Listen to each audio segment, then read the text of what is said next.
This is the Grillman heavy-duty carbon steel perforated grill pan, and it measures 12 inches by 12 inches.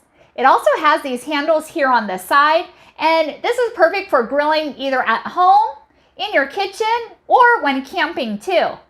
This is perfect for veggies, fish, kebabs, shrimp, and so much more. It's perfect because the bite-sized pieces aren't going to fall through the grates. And this easily rests on your barbecue grill, perfect for veggies roasted in a little bit of olive oil, or fish, or meat, and so much more. You're definitely going to enjoy this. You can also use this as a grilling wok. Very easy to use.